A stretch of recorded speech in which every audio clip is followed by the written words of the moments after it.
We shall now go on to our first speaker, Dr. Swati Agarwal, who heads the eye clinic. She's the medical director and the chief consultant of a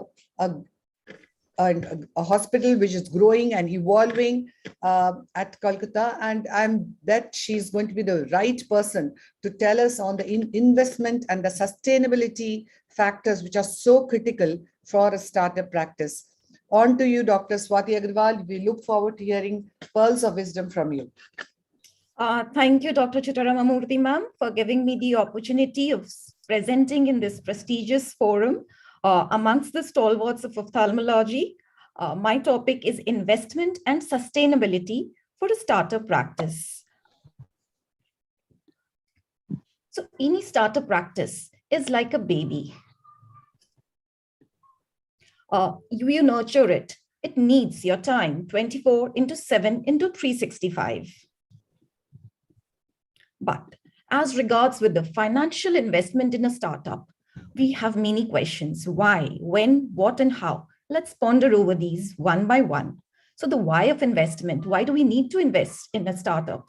Well, because we dream, we are ambitious, we are passionate, we like to be our own boss, or because the neighboring practices are investing in scaling up and you do not want to fall out of the race.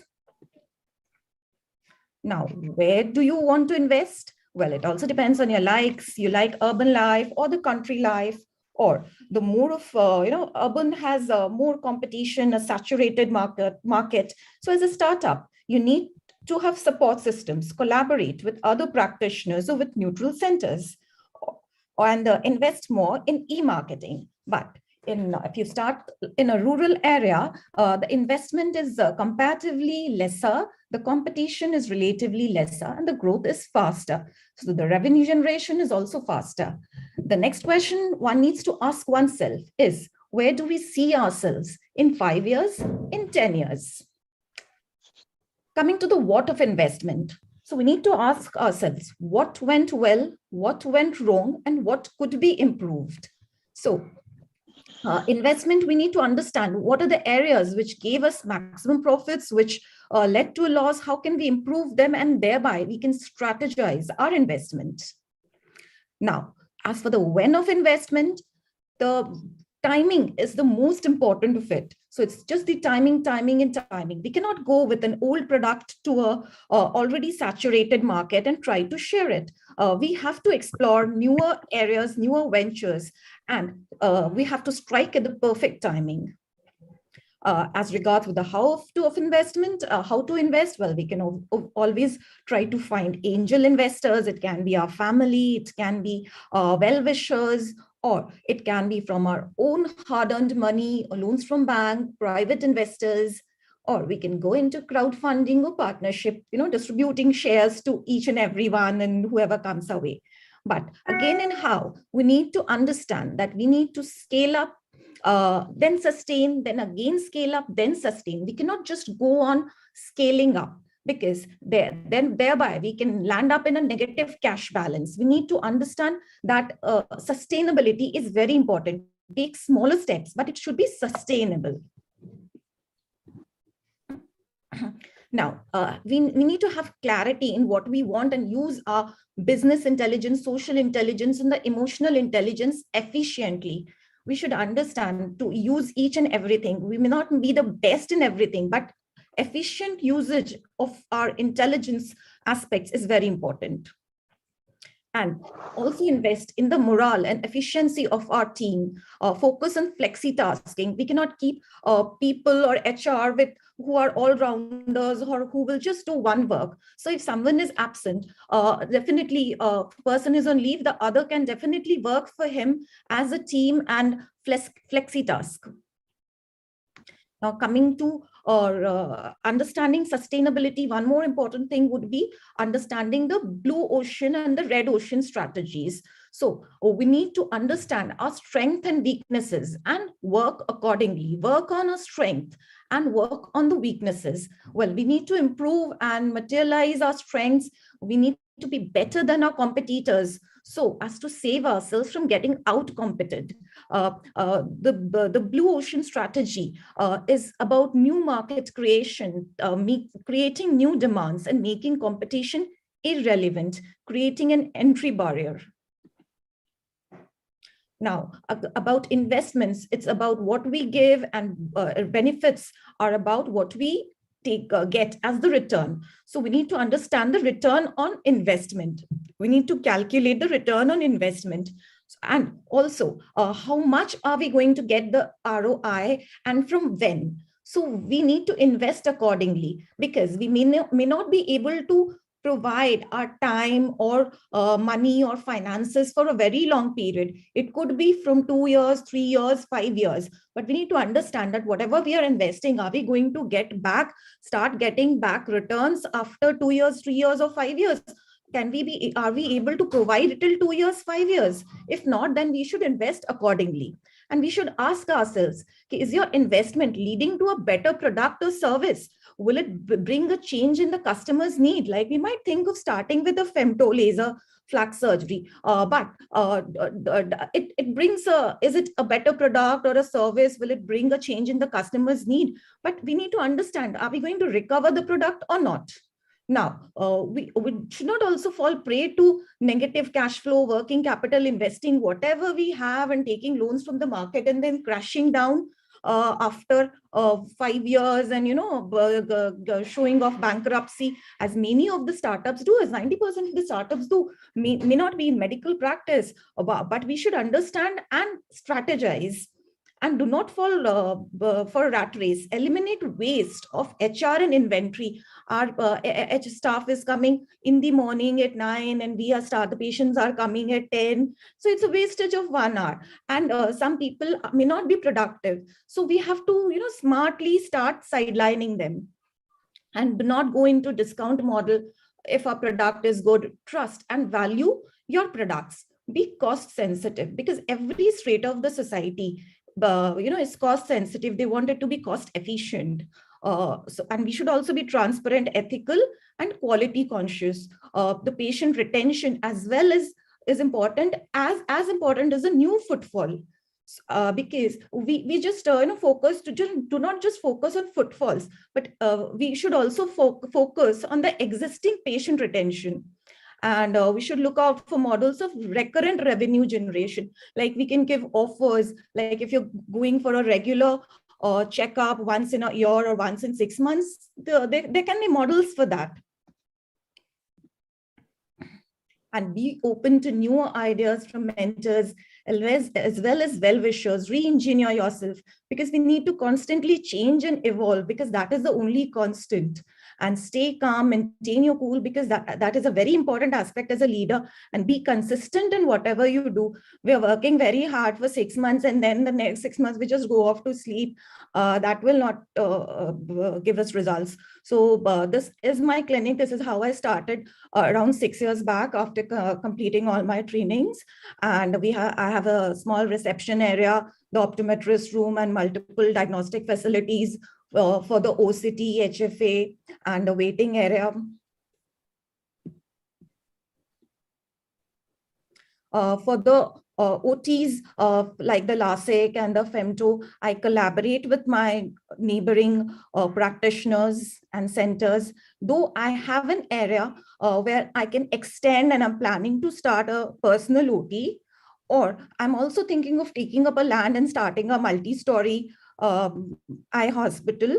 But then again, that is a head spinning job for me, and I'd like to take the opinion of the stalwarts here and give me suggestions regarding that. Thank you.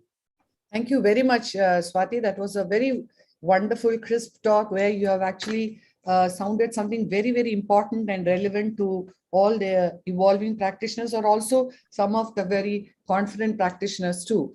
So I have a question to ask to Dr. Gaurav.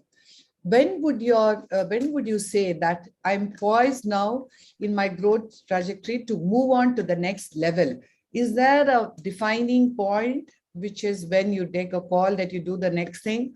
Like, for example, like Swati was has brought a plot of land. Now, at what point of time should she consider investing into going to the next level? Yes, ma'am. In fact, very interesting, very good talk, Dr. Swati. And you kind of outlined very nicely how somebody can, scale up and gradually, build up your practice and the beginning steps and then the next step. So your question, ma'am, Dr. Chitra, very relevant because, sometimes if you're trying to move too fast, you can burn your finger. I mean, you can end up being in a situation. There are some people, who are cash rich, they may have, money which is available from either an investor or from their parents or somebody, and they might want to, start with a big bang, not having footfalls right from the beginning. I don't know whether that's a great idea, but there are people who have done very well like that in a couple of places. But I personally feel, once you've started a practice with a basic minimum infrastructure, and build up on it, and then once you are busy enough that you start feeling the need for one or two other consultants to join you, that's probably the time when you need to start scaling up. When you're so busy yourself that you start feeling the need that you have somebody to who might be able to help you with your additional consultant who might want to join you, you should always start looking. So initially I would think that you start adding facilities, for example a perimeter, then an OCT, and then maybe other things which are essential to a practice today. And once you are at that stage when you are seeing those 30-40 plus patients per day, and you are at a situation where now you start feeling that I wish I had somebody to help you, that's probably the time when you can start thinking of scaling up. And of course you have to look at your revenue and everything, and also the demand. I mean, if there is enough demand that you are feeling it's untapped, that's the time when you need to kind of take that move to the next level. And that's critical. That timing, you should neither be late nor too early, I think.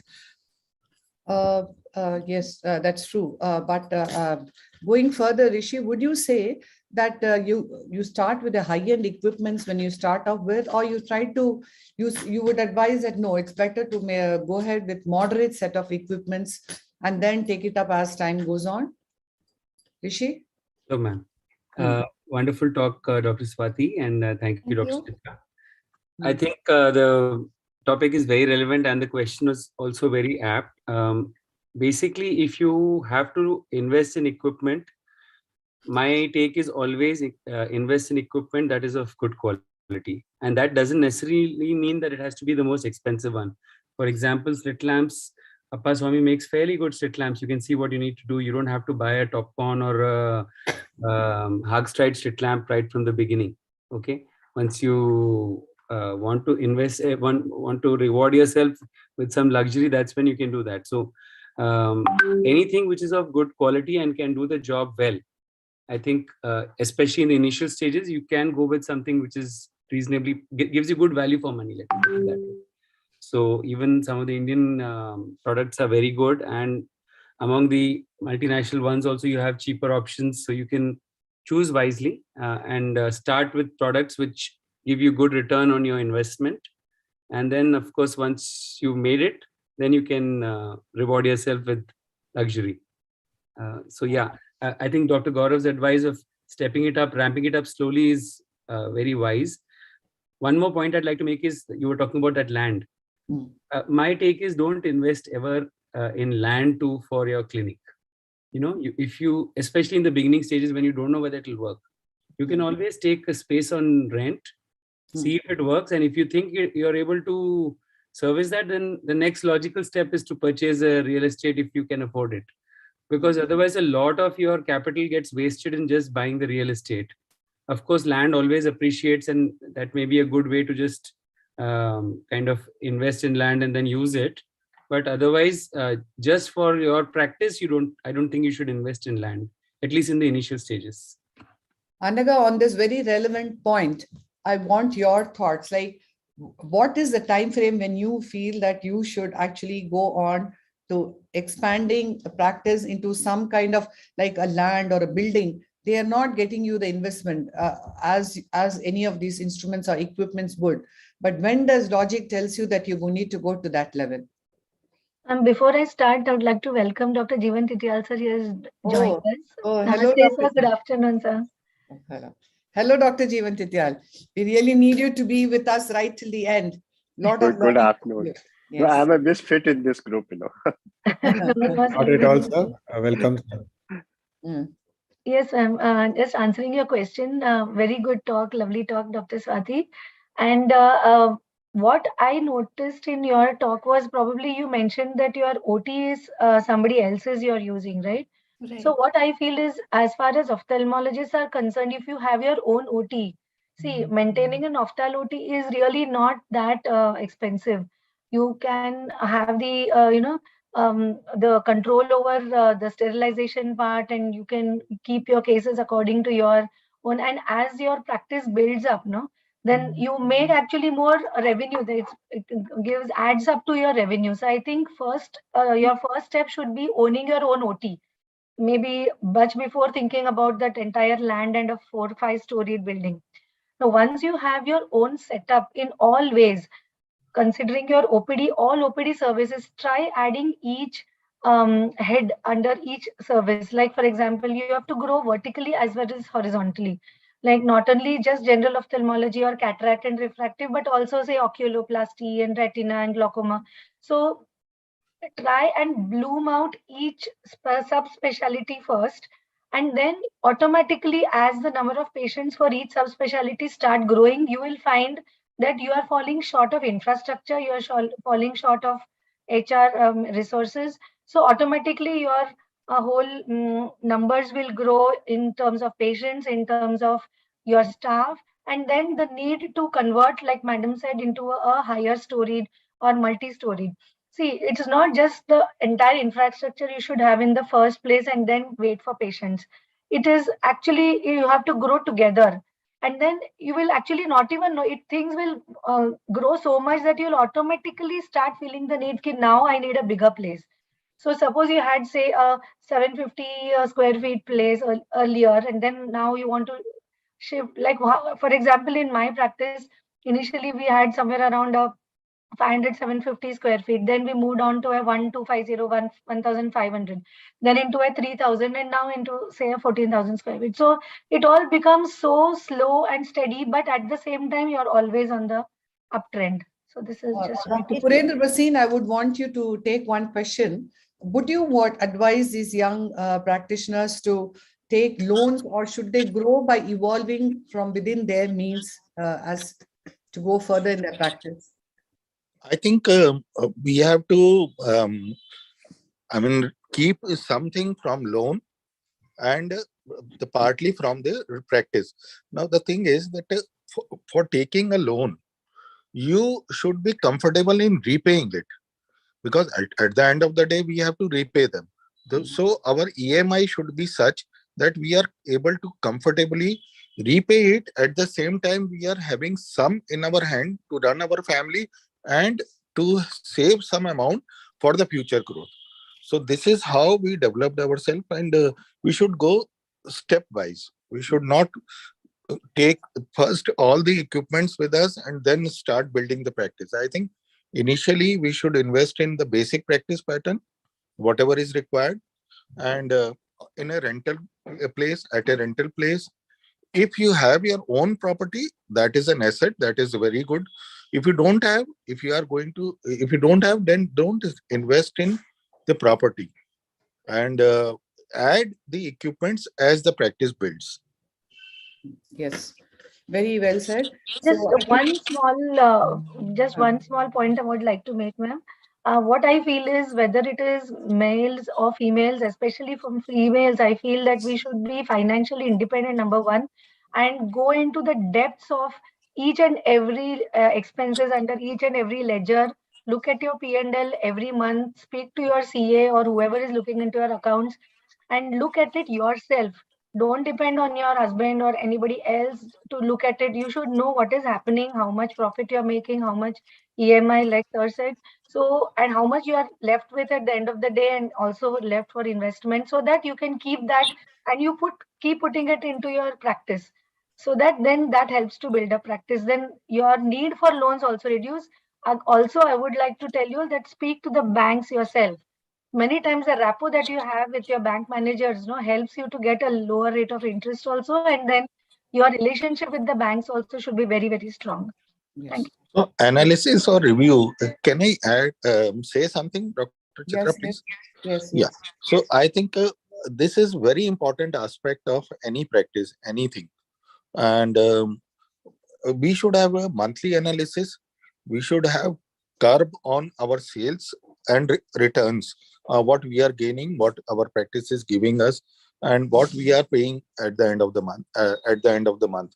So monthly, quarterly, annual this thing analysis and review should be very done very meticulously and thoroughly. At least we should give 1 to 2 hours or even 3 hours, and we should budget for the next year, and we should compare our this thing with the previous year. So this way we can analyze that last time we were spending this much, our ROI was this much. This year we have spent, our salaries have increased, our managers have increased, and what is our ROI? So all these things have to be analyzed, and we should have check on this. And you should do it yourself. Maybe your managers and everybody should be along with. Now, second thing is that one more thing which Dr. Swati has presented very nicely, but I would like to add that when you start, you should have with the companies, you should take a long-term CMC or AMC for the equipments which you are buying, because that is very important.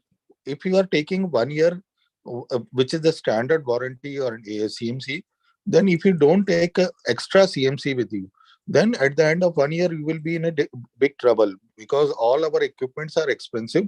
And then if you take it right at the time when you are purchasing it, they will bend, and they will give you at a cheaper price. And I think for me, I always go for a 3 to 5 years of AMC or CMC for the equipments which I buy. This is my basic thing which I do. Yes. I'm sure there's going to be a lot more information which we are going to accrue as the